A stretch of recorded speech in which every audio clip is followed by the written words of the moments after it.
All right, I'm going to share my screen. So welcome, everybody.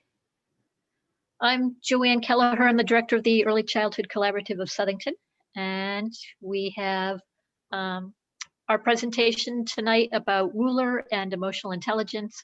I want to thank everybody for joining us. And I have to put in a plug that funding for this came from the Main Street Community Foundation and the Barnes Memorial Trust. So thank you to them for funding our overall emotional intelligence project. So at this point, Melissa Barbuto is going to give us the presentation. All right.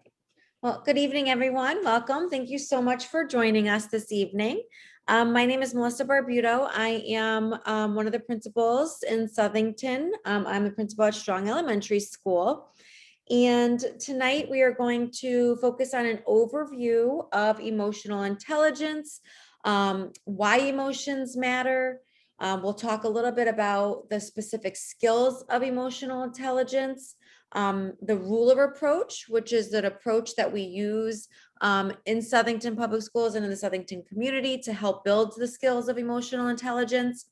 We'll talk a little bit about how this looks in the early childhood classroom, and then we'll talk a little bit about how families can support the development of emotional intelligence at home. If you have any questions throughout the presentation, please feel free to just jot them in the chat.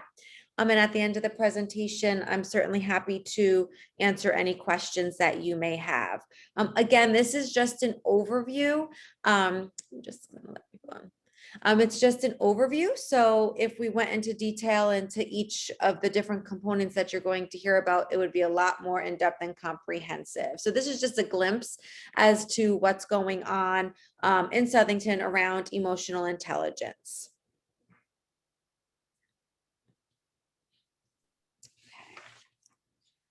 So emotions matter. All emotions matter, whether they're pleasant emotions or unpleasant emotions. And emotions and what we do with them have an influence on many different aspects of our life as children and as adults, whether we're at home, we're in the classroom, or we're at work. Emotions can impact our attention, our memory, and our learning. If you're feeling very anxious, or our kiddos are coming in feeling anxious or upset or frustrated, they're feeling these strong emotions, they're going to have a very difficult time paying attention and learning. So we want to make sure that if they are experiencing these feelings, they know how to manage them appropriately so that they are available for that learning, because we know that emotions have such an impact on attention, memory, and learning. We also know that emotions have an impact on our decision-making and our judgment. If we're feeling angry or frustrated or stressed, sometimes we might make decisions in the heat of the moment without taking a minute to think them through. So it can certainly have a negative impact on our decision-making and our judgment, whether as an adult or as a little kiddo. It also can impact our relationship quality, our overall physical and mental well-being and health, and just our overall everyday effectiveness. So emotions really play a huge role in our everyday lives, and especially for our kiddos who are going to school and needing to be present for learning on a daily basis. So we all know that learning is social and emotional, particularly for our younger students. Children who can effectively manage their emotions will be able to attend, just as I had mentioned in the earlier slide, be able to attend and learn and maintain that learning throughout the day. So this is a huge part. It's the foundation for everything that we do within school. Students won't be available for learning if they are experiencing strong emotions, and they won't be able to attend as they should be if they were experiencing more pleasant emotions. So what is emotional intelligence? I'm sure just especially since the pandemic and the uncertain times that we've been going through, you're probably hearing a lot more about emotional intelligence and just social emotional learning. Emotional intelligence is really about what we do with our emotions. How do we recognize our emotions? How do we manage our emotions if they're not serving us in a particular situation? It's really a guide or a framework to help us students understand the role of emotions and really help us to be able to manage our emotions appropriately. And we really need these skills, and students need these skills to be successful in school and work and just in life in general. Emotional intelligence is really just about being smart about our emotions.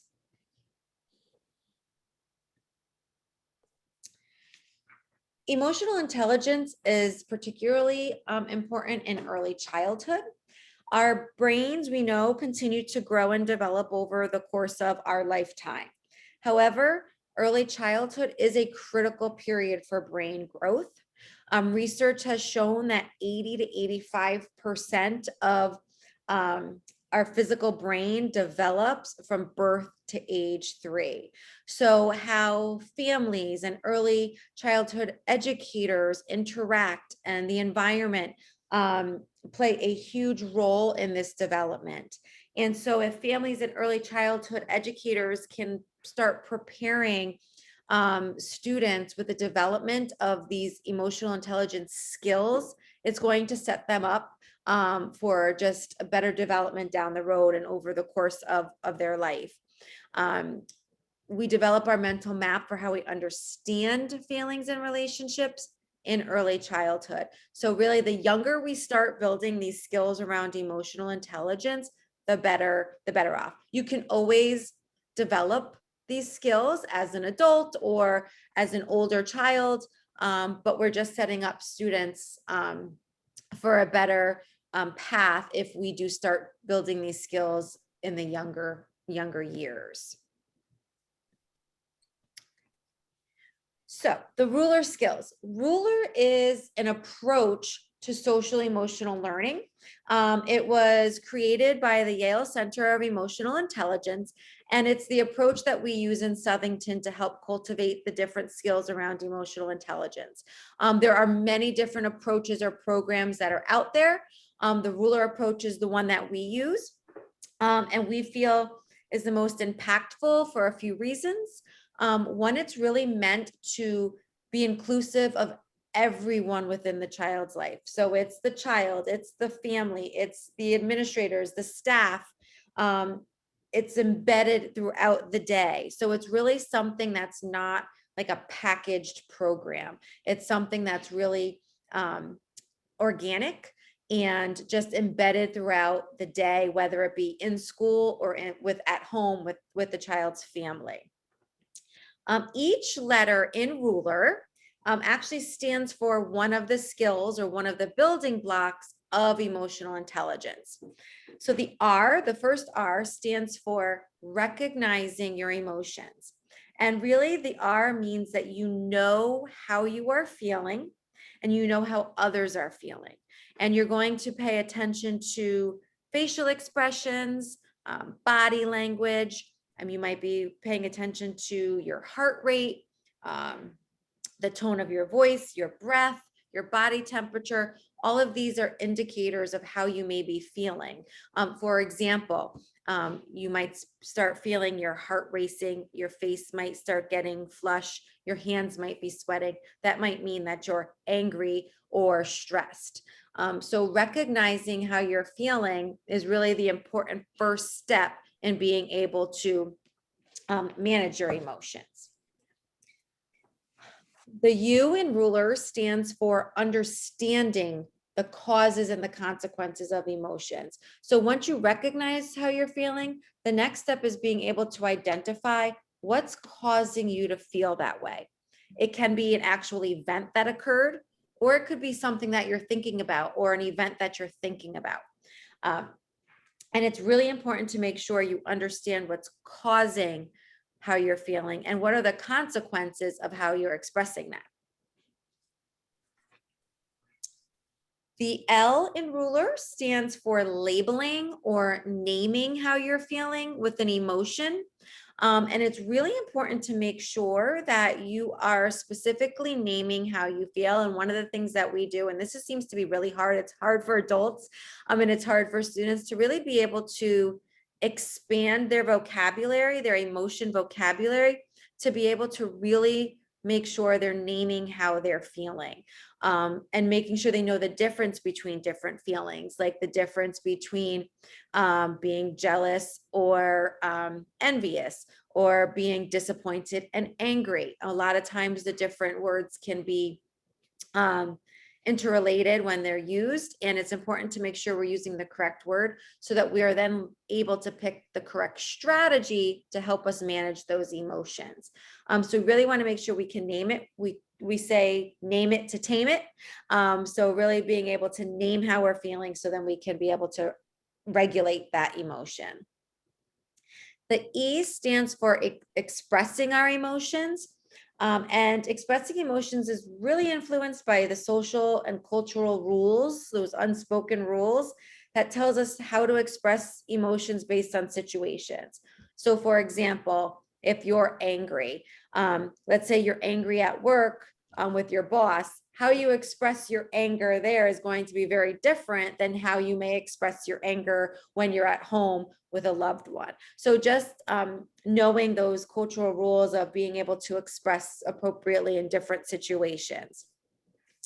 And then the last R, which I feel is the most important skill, and also the most difficult, regulating emotions with helpful strategies. Really knowing how to use strategies to help manage or regulate your emotions, particularly those strong emotions that may be unpleasant and may not serve you in a particular moment. And the key there is making sure that you're using helpful strategies. So for example, if you have a student who's angry, all emotions matter, all emotions are okay, and it's okay to be angry, but how they're expressing that in the moment and how they're regulating themselves. So a strategy of screaming is not a helpful strategy. So giving them a different strategy, like taking deep breaths or going for a walk, might be a helpful strategy for them rather than maybe screaming or crying.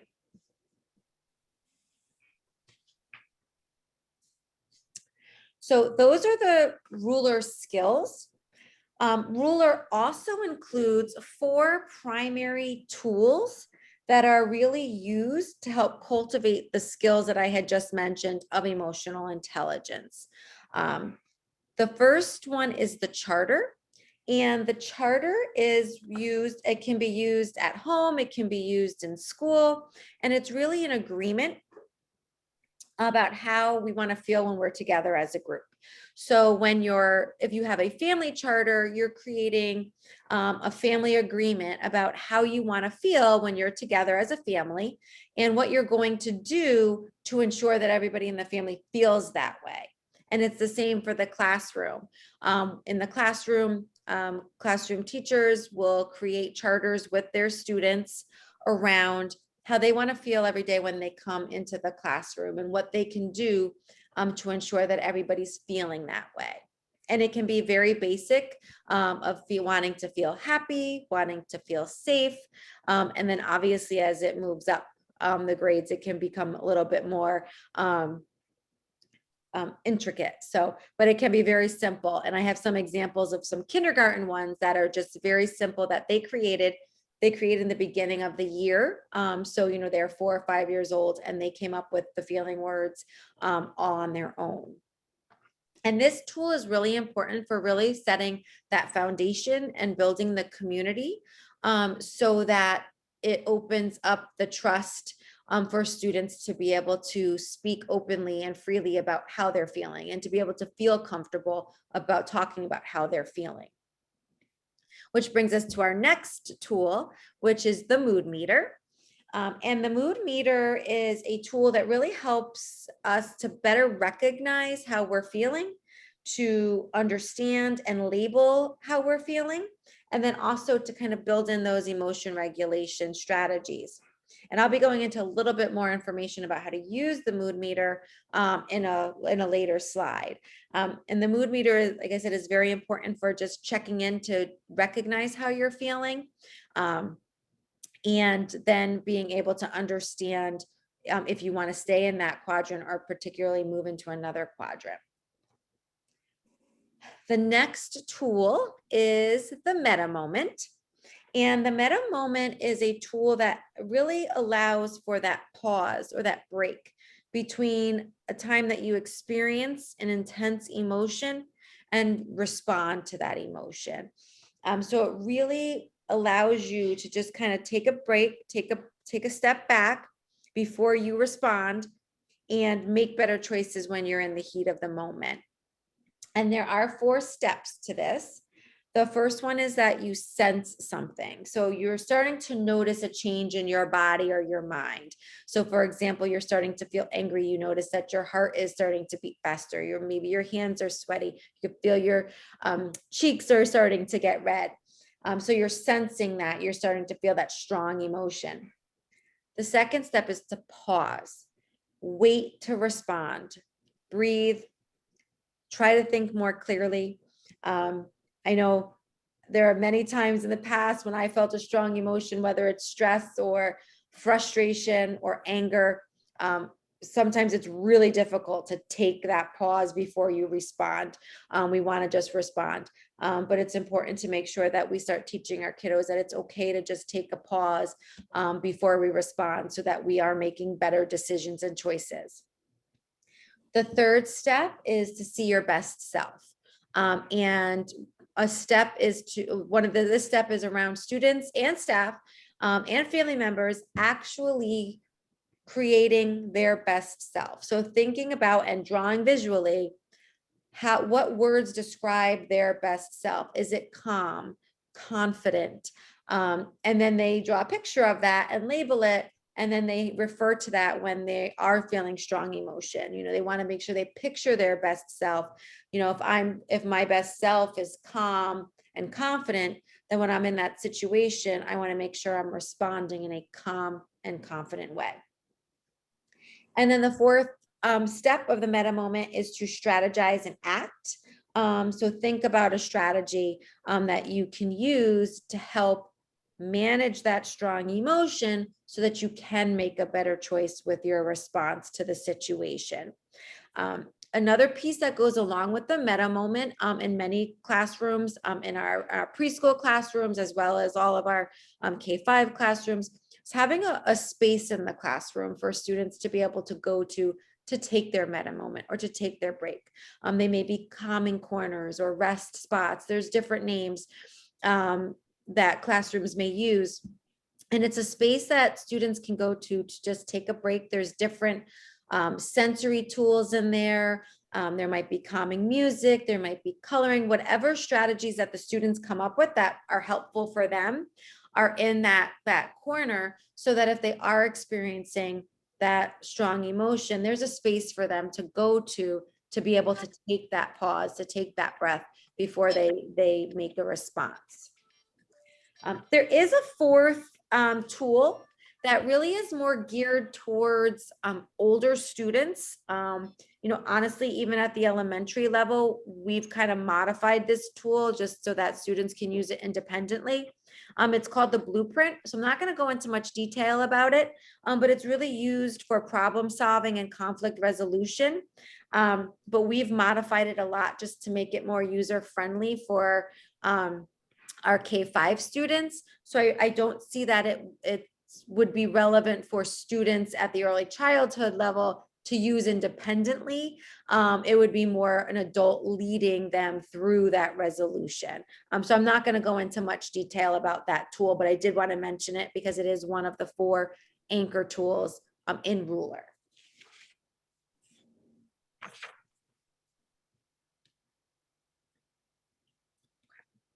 So the mood meter is probably the most famous ruler tool. And the mood meter is really key, especially for our early childhood. And it's used to teach those the ruler skills that I had talked about previously. And it captures 2 parts of our emotions. It talks about our energy and our pleasantness. And how you would use this tool is you would first think about your energy level. So you'd walk students through, or you'd use it yourself and think about how much energy do you have right now? Are you sort of low energy and really have no energy? Then you would be all the way at the bottom of the axis. If you have all the most energy you've ever had, you'd be all the way up at the top of the energy axis. Once you determine kind of where you are with your energy, you would then think about your pleasantness. How pleasant are you in this moment? And you would do the same thing, but you would go along the bottom axis and think about how pleasant are you? If you are just not pleasant at all, then of course you would be towards the left end, the way I'm looking at it, the left end of the pleasantness axis. And if you're just so pleasant, as pleasant as you can be, then you'd be on the far right-hand side. And what you would do is you would use both where you are for energy and where you are for pleasantness to plot where you fall on the mood meter. So for example, and I'm going to use the numbers on this grid just as a teaching tool. If we were using a mood meter in early childhood or early years in elementary school, the mood meter would look a little bit different. It wouldn't have the coordinates on it. It's a little much for the younger ones, but in terms of teaching, that's what I will use. So for example, if I'm at a +3 for energy and a +2 for pleasantness, it's going to bring me into the yellow quadrant. And when you're in the yellow quadrant, you're experiencing high energy and high pleasantness. So you're going to be experiencing feelings like being happy, being excited, focused, enthusiastic, energized. So those are some feelings that you might experience if you're in the yellow. If I was plotting myself and I was, let's say, a -1 for energy and a +2 for pleasantness, then I would end up in the green quadrant. So I would have low energy, but high pleasantness. So I might be experiencing feelings like being relaxed or calm. One of the kids' favorites, chill. So those are some different feelings that I might be experiencing if I'm in the green. If I am, let's say, a +2 for energy and oops, sorry, I apologize. My screen just, oops. It looks fine to us. We didn't see a change. Okay, sorry, I just lost, I just lost my presentation. Let me see if I can get it back.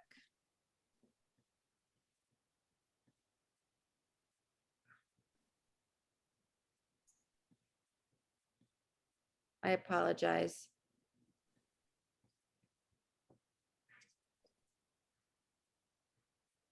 We still see it. Okay. I'm just a little, sorry, I'm just a little thrown off because I see nothing on my screen.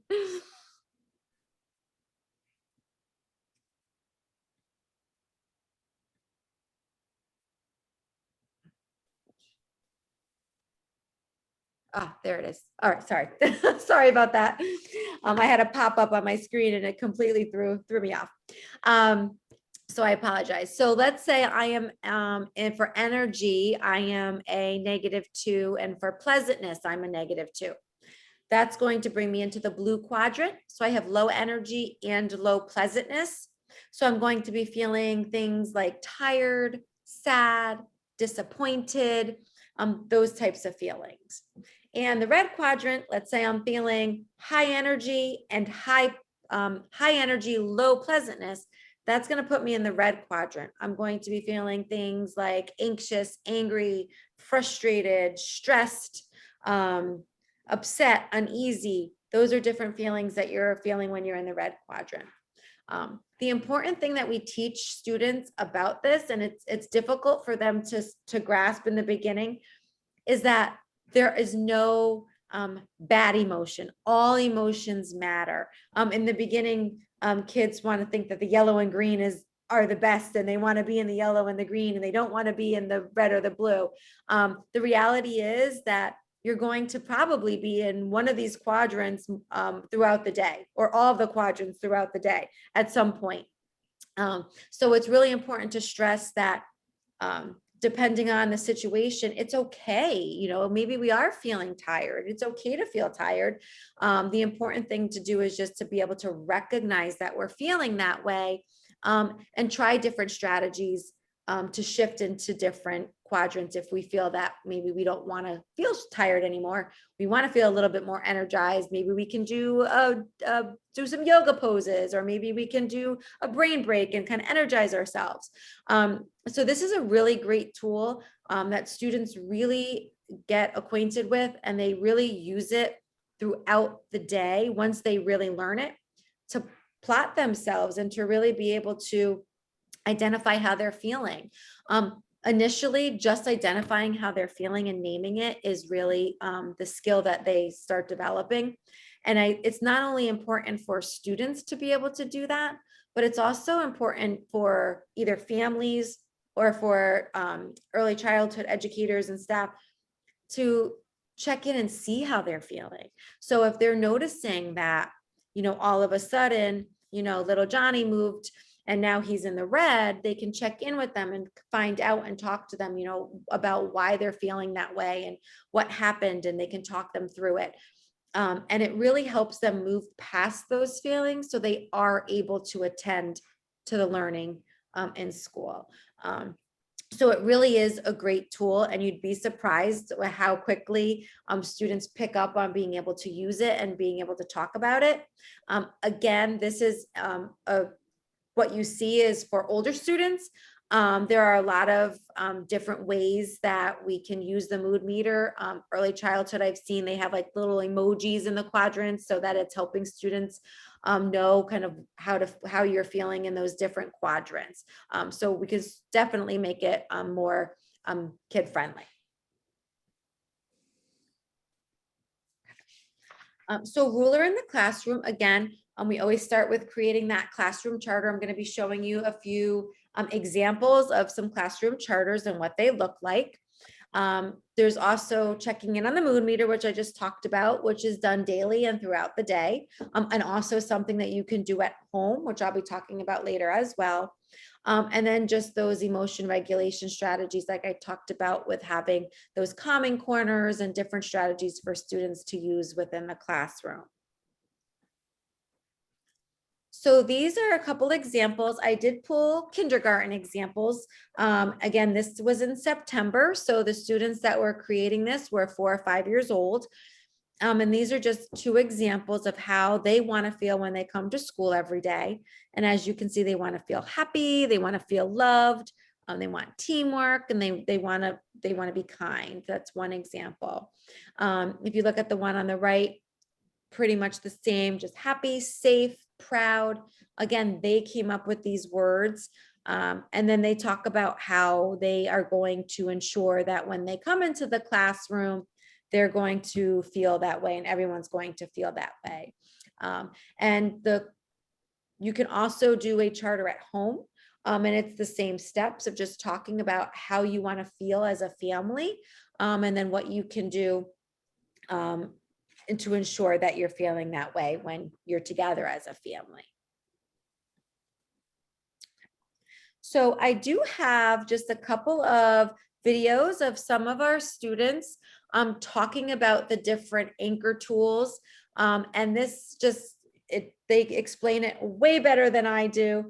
And it just shows, you know, how dedicated they are and how much they really get into this and how much it has an impact on them. So I thought I would share just a few videos of some of our students talking about the different ruler tools and skills that we just went over. So the mood meter is really important to know how you're feeling. Like, say that I'm in the yellow and I want to know how I'm feeling. You can feel excited, happy, all different kinds of happy stuff. And say that I'm in the green and I'll be like calm and relaxed. And in the blue, I'm gonna be like tired, sad. And in the red, you're gonna be like mad at somebody for like frustrated. And it's really important to know how you're feeling. She did a much better job of explaining it than I did. And then here's another one. The strategy wall is like something that helps you. So if you're like in the red, you can go to the moon meter and see what all the strategies are. And then you can try to do one of the strategies. And if that doesn't work, then you can try another one. And for blue, you can look at it and maybe you can read a silly book or something or anything else that's on the strategy wall. And for green, you can you might want to get out of that. So maybe you can do like a brain break, because if you have math right before that, you might need a brain break. And then if you're in yellow and you have high energy, you might need to read a book, maybe get a brain break to get your little wiggles out, and yeah, that's it. And just a couple more. The mood meter is like your feelings. It's sort of like how you're feeling in your body and how it is. And it's really fun to put up little scraps of paper and like make your own little mood meter. I have one at home. How feelings, like if you're in red or blue, you can try to get out of those feelings. Those are big feelings to us. So if you want to get out, you can picture your best self. Take a pause and take 5 deep breaths. Count to 10 in your mind, or you can go to your common corner and you can take 5 deep breaths like I told you. Breathe in. And that's how my charter feels.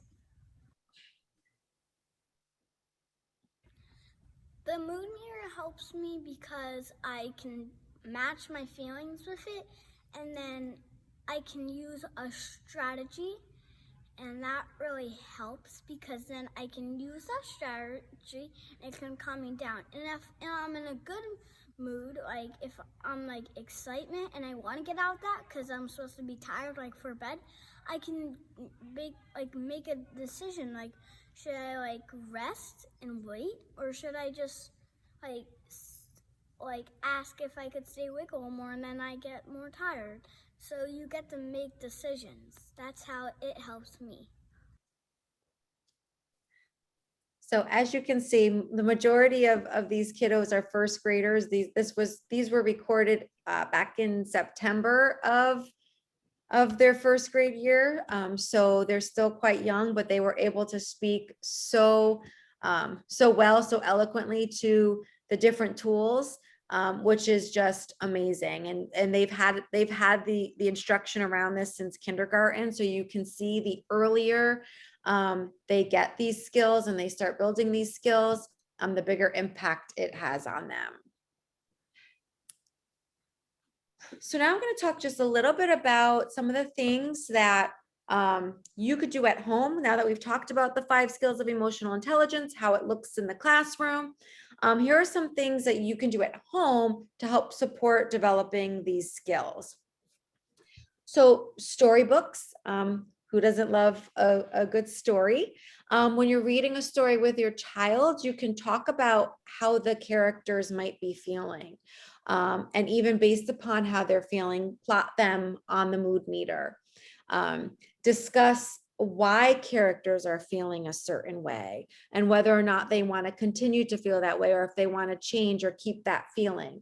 So using literature and storybooks, I mean, it's another way in the classroom that we use it. It's such a great way to really embed building these skills.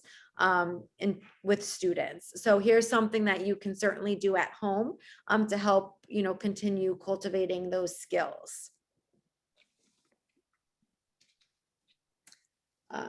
Families can also help build the skills of emotional intelligence by talking through how they might use the ruler skills in their own lives.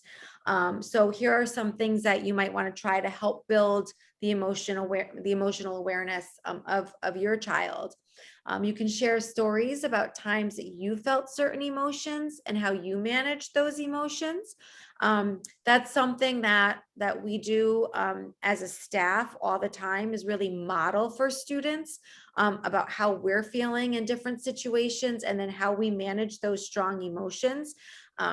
And it's amazing how engaged they are in it when they're hearing it come from an adult, that, wow, an adult, you feel angry and that's how you were able to manage your emotions. So really just modeling and sharing stories around it has a huge impact on really developing their awareness. Use the mood meter to help your child communicate how they're feeling.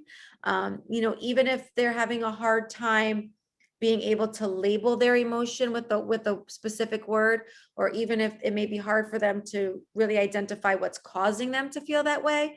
But even if they can just plot whether they're in the yellow, the green, the red, or the blue, if they have pleasant or unpleasant feelings, just starting with baby steps like that is really huge in developing their skills and their emotional awareness.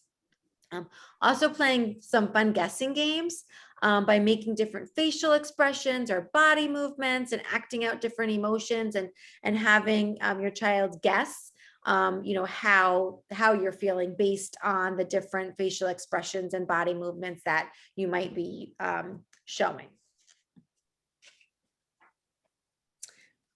One of the most challenging things with early childhood is really modeling and teaching the skills of emotional intelligence when children are experiencing those strong emotions. All emotions are okay. We want students to know that. But the importance is that they learn the appropriate ways to be able to express their emotions. So we really want to be able to support their learning by building their emotion regulation strategies. And some of the ways that you can help children learn how to regulate their emotions, give them strategies at home, are to help children learn what calm feels like in their bodies, and what strategies will help them feel calm. Not every strategy is going to work for every child in every situation. So it's really based on the child or the individual, and what's going to help them feel calm. So it might be practicing taking deep breaths, listening to calming music, stretching, or doing yoga, whatever works for your child, and just practicing with that and talking about, how their body feels when they are calm. Trying out different sensory tools, squishy balls, or making glitter jars. There's so many different sensory tools out there. I had mentioned the calming corners that we have in classrooms, and we have all those different sensory tools available to students in those calming corners. So just trying some of those out at home as well. Really acknowledging how your child's feeling by labeling them and letting them know that feelings are okay, and giving them time to be able to express that in appropriate ways. And then really modeling regulation strategies. As I said, that is the best way to really teach students, is just modeling it, and particularly maybe even in a moment when you might be, maybe you're feeling angry or overwhelmed, with the situation that's happening with your child, and kind of talking it through that, you're feeling angry right now because of X, Y, and Z. And this is what strategy I'm going to use to be able to regulate that emotion. So really being able to talk it through and model it for our students, particularly our younger students, is really an important first step in being able to develop their emotional awareness, and also to be able to begin to have them start regulating their emotions.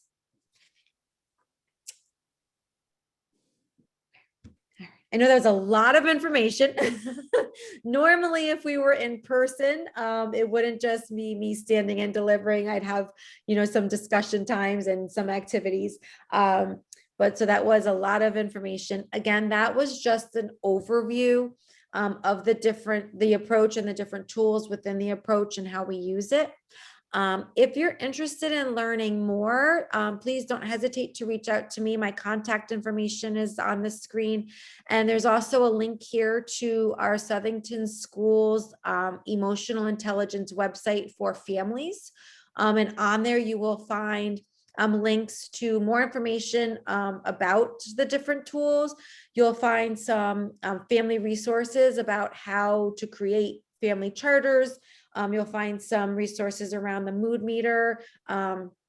There's also different articles about emotional intelligence and just how to use it. So that's a great resource for you if you're interested in more. And again, you feel free to reach out to me as well with any questions, or I'm happy to send you any other further links if you're interested in any further information. So Joanne, I don't know if there are any questions in the chat box. There are no questions in the chat box, but I did add a link to a previous Early Childhood Collaborative presentation about brain development. You had mentioned brain development early in your talk.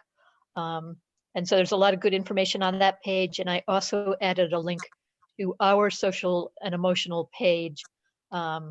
And I will add the link to the school page, which I realized is not on there. And I encourage everybody to follow us on social media. You've all gotten emails from me, and the social media links are at the bottom. And so I'll be sharing some of the tools that you talked about on our social media pages as an example, some of the sensory tools and some books. And if you go to the Southington Public Library, the children's librarians can help you pick out books that talk about emotions. The library is currently open to visitors, or you can call them on the phone and they'll pick it out and you can check them out and pick up a bag of books at the door. You don't even have to go in if you're still concerned about COVID. Now there are a couple of questions. So one is, how are teachers trained on Ruler, and is this used in all schools, middle school and high school too? Yes. So yes, it is actually used in all of our schools. From pre-K through 12. Of course, we're at all different levels. The elementary and middle schools have been using it for a few years now, where the high school just had a team trained. We always spend the first year of implementation training staff and working with staff to not only teach them about the different tools, but to really develop their own emotional intelligence skills, because it's difficult for them to be able to model appropriately if they don't have the skills themselves. So the first step in the Ruler approach is spending that first year on staff to making sure that not only do they have a deep understanding of the different tools and how to use them, but also developing their own skills so that they're better able to support their students when we start rolling it out. And training, initially people went down to Yale. Yes, so we have a few teams, and actually, so we've had each school, as of right now, we just finished our last few schools, has a core team, a leadership team that is trained through Yale. It was in person. Our last few schools, just based on the situation, have gone through the training online, but they have a core team that's trained, and then that team then trains the rest of the staff. And there is an online resource, a platform that's through Yale that has different training modules as well for further training after the initial training, and then resources. And then we're also provided with coaching with someone from Yale who meets with the leadership team at the school, I think at least 3 to 4 times a year, to help with implementation. Rebecca, I don't think I introduced you, but do you want to say a few words? Sure. My name is Rebecca Cavallero. I am the new director of Pupil Services for Southington. Very excited to be here. And I want to thank my colleague, Melissa. She has been fantastic in implementing the Ruler training with staff throughout the district. We work together on the district's EI committee, which is emotional intelligence, and it's just been a pleasure to watch her present, and I hope that you all got a lot of good information out of this presentation, and we're just very excited that we have this for a resource for our teachers and students and just families as well. So thank you all for coming tonight. Does anybody else have any other questions? I don't see any in the chat. We did a similar presentation a couple weeks ago that was offered to the childcare providers in the community, because not all preschoolers go to the Southington preschool. There's a number of them. And so we're starting to really spread the news about Ruler throughout the community. And some of those centers will be going for additional training.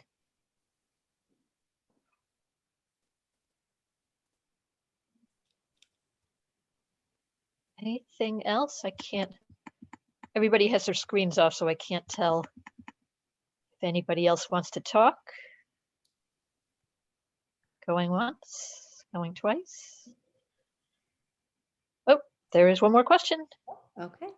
But you have to say what it is. Oh, I can't.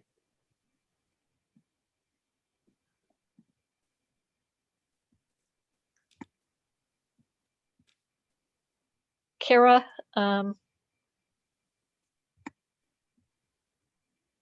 you typed in there is one more question. I'm sorry, I'm just going to take myself off mute. Go right ahead. Oh, sure. Can you hear me? It's a small group. Yep, go ahead. Okay. Danielle had asked, I think she had maybe sent it in a private message instead. A good question that I was also wondering too.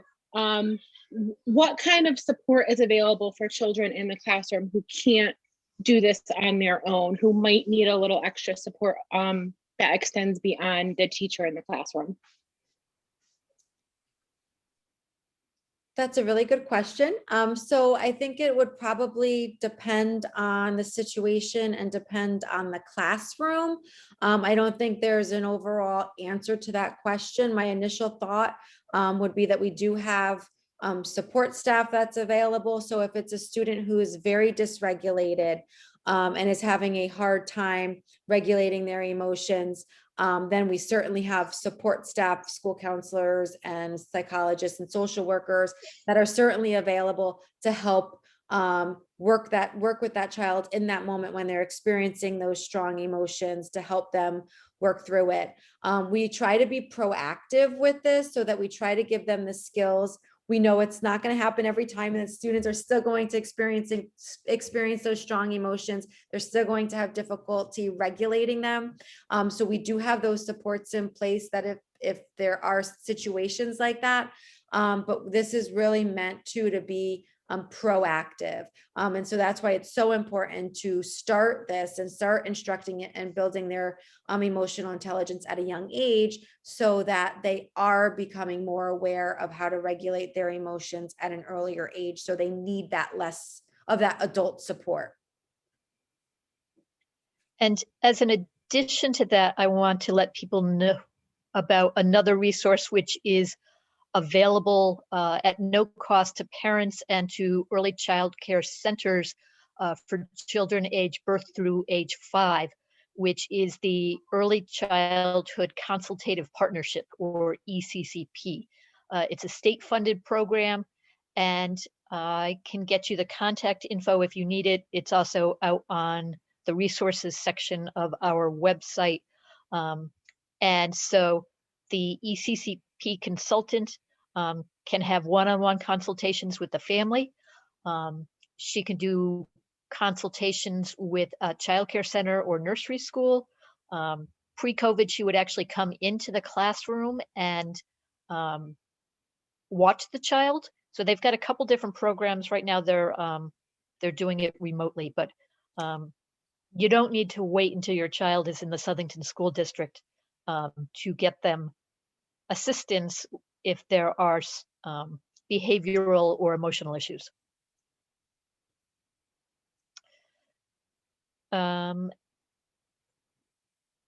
there was another question that came in. How many years has this been implemented? Actually, depending on the school, we're all in different places.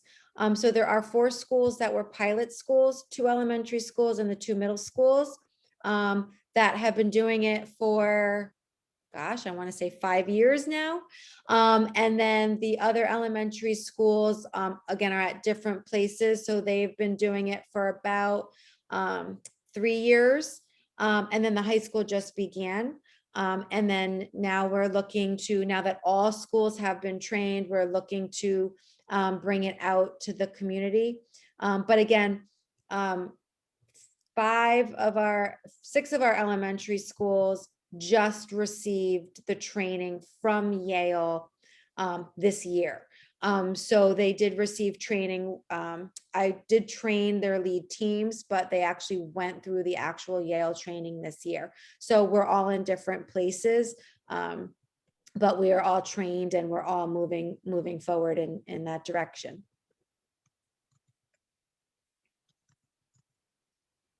Somebody asked for the ECCP contact info, which I put in the chat. And I'm also going to put the link to the ECCS, my website, resources guide. It's got a section about finding childcare and nursery schools, special needs, parks, playground, sports, dance, like anything you could need for raising young children here in town. So I'm about to put that in the link as well.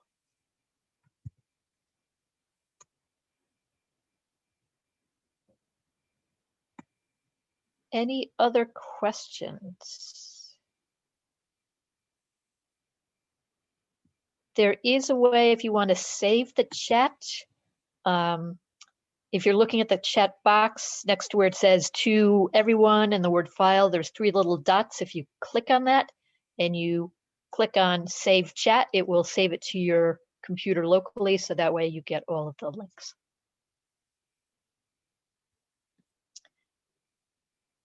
Anything else? If not, I want to give a big thank you to Melissa and Rebecca for helping organize this and for presenting. And feel free to reach out to either myself or Melissa if you have any other questions. I will be sending out a survey. So if you are in need of a certificate of attendance because you're a childcare provider, after you fill out the survey and answer, yes, I want a certificate, I will send you one. And if everybody else could fill that out, we would appreciate it. Okay, thank you, everybody. Good night. Good night, everyone. Have a good night.